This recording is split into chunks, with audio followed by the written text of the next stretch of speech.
સુરત પીપલોદ સ્થિત international business centre ખાતે અચાનક આગનો બનાવ બનવા પામ્યો હતો। ઇન્ટરનેશનલ બિઝનેસ સેન્ટરમાં બીજા માળે આવેલ કેફે ધી મીટમાં આગ લાગતા દોડધામ મચી ગઈ હતી।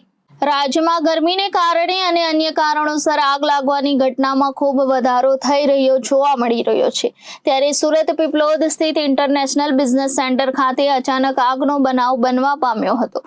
ઇન્ટરનેશનલ બિઝનેસ સેન્ટરમાં બીજા માળે આવેલ કેફે ધ મીટમાં આગ લાગતા દોડધામ મચી ગઈ હતી। આગની ઘટના બનતા ત્યાં હાજર લોકોમાં અને કર્મચારીઓમાં અફરાતફરીનો માહોલ સર્જાયો હતો।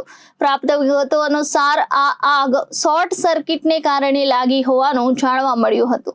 સદનસીબે આ કેફેમાં કોઈ જાનહાનિ થઈ નહીં હોવાનું પણ જાણવા મળ્યું હતું। મારું નામ છે સબ officer Pragnesh Patel, Majura fire station. હવે આગ હવે ઇન્ટરનેશનલ બિઝનેસ સેન્ટરમાં સેકન્ડ ફ્લોર પર આગ લાગેલી હતી। કેફ ડેમિટમાં આગ લાગેલી હતી અને ફ્રેન્ચ ફ્રાઈઝનું મશીન હતું, એમાં શોર્ટ સર્કિટ થયેલું હતી। તો અમારું વેસ્ટ ફાયર સ્ટેશન અને મજૂરા ફાયર સ્ટેશન ઘટના સ્થળે આવ્યા એ પહેલાં ત્યાંના કર્મચારીએ એક્સયુઝર યુઝ કરી આગ ખોલવી નાખેલી હતી અને અહીંયાના લોકોને અમે મોકડ્રીલ કરાવેલ અને એક્સયુઝરની તાલીમ આપેલ કે તેનો યુઝ કરી આ લોકોએ આગ પર કાબૂ કરેલ છે।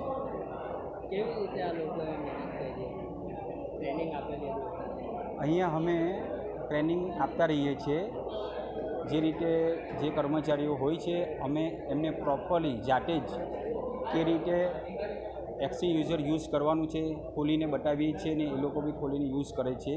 તો આજે એ રીતનું અમે એ લોકોને બતાવ્યું તો આજે આ લોકો જાતે જ આગ પર કાબૂ મેળવીએ છીએ। કઈ જાન હતી ને કોઈને કંઈ જાનહાનિ થઈ નથી। શું મેસેજ આપવા માંગો છો? મેસેજ તો એ જ આપવા માગું છું કે જે રીતે અમે બધા જગ્યા પર અમે મોકડ્રીલ કરીએ છીએ, ડેમોન્સ્ટ્રેશન કરીએ છીએ અને લોકોને એક્સયુઝર કેવી રીતે યુઝ કરવાનું બતાવીએ છીએ, તો આ જ રીતે તમે પણ એક્સયુઝર યુઝ કરીને આગ પર કાબૂ કરશો તો ફાયરને સહાય રહેશે। Thank you.